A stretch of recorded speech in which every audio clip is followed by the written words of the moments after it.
Good morning, YouTubers. It's your girl, Butterfly Hughes here. I just wanted to drop a quick video to let you all know the status update of our IVF procedure that we had done about a month and a half ago. So, it failed. First failed IVF cycle. I don't really know exactly how I feel about everything right now. I got the results almost 2 weeks ago, and my emotions are all over the place. I definitely understand the emotional roller coaster that all the other IVFers have discussed in the forums and online. It truly is a financial, emotional, physical roller coaster. I'm drained in every facet of the manner, and my husband, he's been very understanding, tries to understand, but of course, he is not a woman, so he doesn't necessarily fully understand the stress that my body went through. We have decided to do a second frozen embryo transfer, but not for a very long time. That's how exhausting and draining this entire procedure and process was. It is not as expensive as the IVF, but it's still on the expensive side. And like I just said, it was very financially draining when you factor in the fact that I'm not a real big eater, and I had to purchase all these high protein food products and protein drinks. And next time I do want to do acupuncture, I think that would be a very big help because my body responds very well to acupuncture.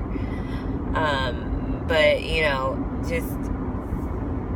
all those what ifs and what could I have done better and all that, and I just had all these different thoughts to come about my way. And the doctor asked me if I did everything that they told me to do and everything that they told me not to do. And I say, yeah, I did everything that you told me to do, and I didn't do anything that you told me not to do. And he said, well, then there's nothing more that you could have done. But it still doesn't make me feel any better about it. The frozen embryo transfer is $3,200 additional. We had 10 embryos frozen, 7 baby girls and 3 baby boys. And then there's the medication price, the $3,000 to $5,000, depending on exactly how much of what I need, I'm hoping for the lower end, y'all. I really am. This is crazy. Like, why us? Like, this is really testing my faith and it's testing a lot. It is not testing Patrick and mine's relationship at all. Like, we're stronger than ever. It's just, dude, like, we did everything right. We went to school first. We got married first. We fell in love first. And then we decided to have children after our careers. And now it's like we're being punished for it. Whereas if I were living at home on government assistance, uneducated, and I'm not throwing any shade to anybody who goes about their life in this way, but if I were to do nothing and just be doing whatever, then I would have been pregnant by him just blowing on me. And it's ridiculous, and it sucks. It really does.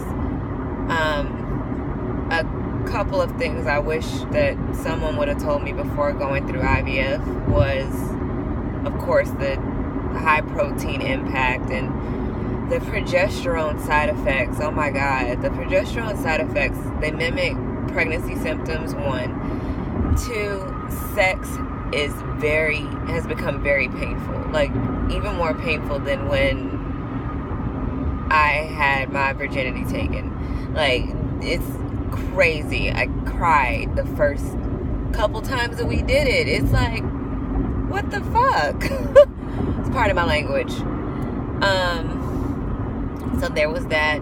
Another thing was, we did not expect my body to respond so well to the fertility medication, and for me to have so many frozen embryos. Like, these are eggs that are already fertilized, and I consider it life, even though they don't have a heartbeat yet. They're living things. They're dividing cells. So one thing that I wish someone would have... and I also have 2 more that they don't know the sex or their abnormal or normal structure yet. So we decided to freeze those 2. So we have 12 frozen embryos. Another thing I wish someone would have told me was what happens to the embryos that we don't use. I have more embryos to last me 3 lifetimes. Like, I don't plan on in this lifetime having 12 babies. The maximum that we plan on having would have been 6, but I'm 33. I just turned 33 last week, and I don't foresee us having 6 babies in this lifetime unless my husband becomes independently wealthy and I can sit at home all day, every day for the rest of my life and not have to worry about, bill sharing. But, that right now, that's not realistic. So the maximum that we plan on having will be 4. And what do we do with these other frozen embryos? Oh my God. So, we have to consider embryo adoption, which is not something that my husband is too happy about because, these are our babies. It's like, dude, what happens when these babies say, well, mom and dad, I don't look like you, who are my real mom and dad, and then they come up to us and say, why'd you give us up? And it's like, we didn't have a choice. So it's just one of those things. It was like, wait, are you really considering embryo adoption, like giving up our babies for adoption? It's just been a roller coaster ride. And, all the other embryos that I discussed in the previous videos will have to be discarded because they are abnormal, which means they would not survive anyway, or even if they did survive, they would come out with chromosomal abnormalities, and we don't want to battle that. So we've discarded them, we prayed about it, and we gave them up to the Lord. But there's just so many other things that I did not think of initially when we originally decided to go through this IVF procedure, and that was the main thing, the embryo adoption aspect. And I was like, holy crap, I didn't expect us to respond that well to the medication. Like, are you serious? What would have happened if all 27 would have been fertilized and would have been frozen? Oh my goodness. And then if we don't use these embryos after 5 years, we have to move them to another facility. And we have to pay to get them transported to another long-term facility. So then there's that. I did not know that frozen embryo transfers took medication. So we have to pay for medication. And that's another thing. And I'm just like, dude, no one in the forum said anything about medicated frozen embryo transfer cycles. So I'm really frustrated because if it would have just been the $3,200, maybe $500 additional for the progesterone and all that, I'd have been good. We'd have been good. But an additional $3,000 to $5,000 on top of the $3,200, that just frustrated me. And I'm like, we can't even do it we can't even do an immediate frozen embryo transfer because we were not prepared for it financially. So there's that. We've just decided that we are going to travel for now. We put the babies on ice. We're going to travel. I just cannot focus and fathom spending another $62 to $8,200 on another cycle. It's basically another IVF. That's what I see it as. It's another IVF.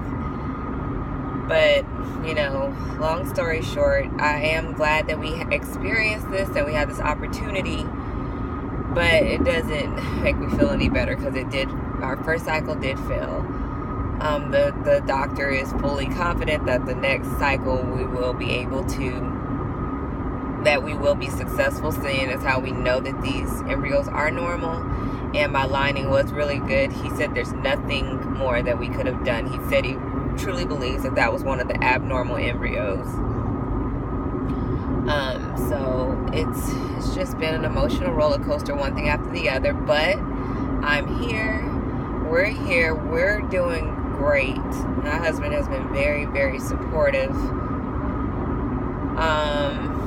The last thing that I wish someone would have told me was, holy flipping clots. Like, I had no idea that, I mean, I guess, you know, when you put two and two together, it makes sense, but no one told me that after a failed IVF, you would be passing, this might be TMI, so this will be the last thing that I discuss, so if you have a very sensitive stomach, just shut down the video right now.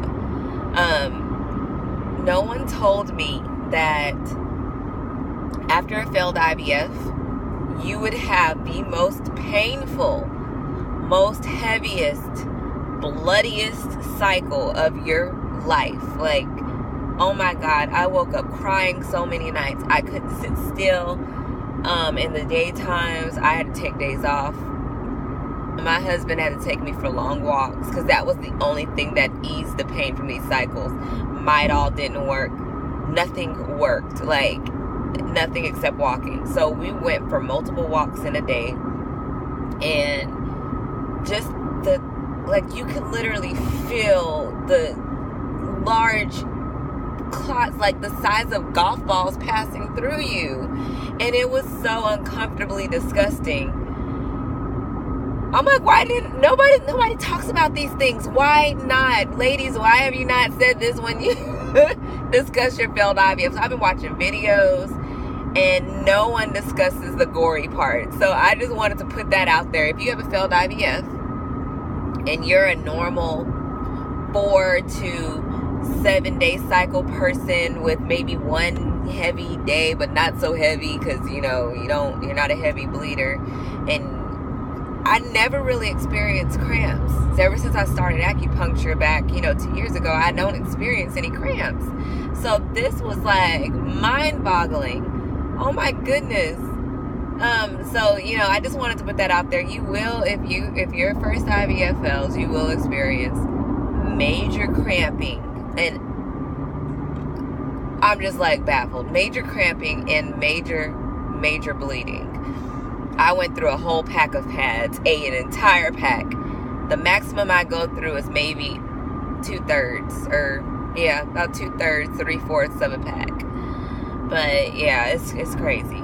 Just wanted to put that out there. But you all have an excellent rest of your day, and I will be posting all these IVF videos. It's been a battle trying to figure out whether or not I wanted to discuss this failure, but I did say that I was going to put it out there regardless. That was my promise I made to myself. So I will be putting up all those videos so you get to see everything, the entire process, my excitement, all the way up to this video, which is my failure. But you all have a great rest of your day, and travel videos coming up soon because we're going to Paris for November for Thanksgiving for our anniversary. So that's going to be awesome sauce. But you all have a great rest of your day. Bye.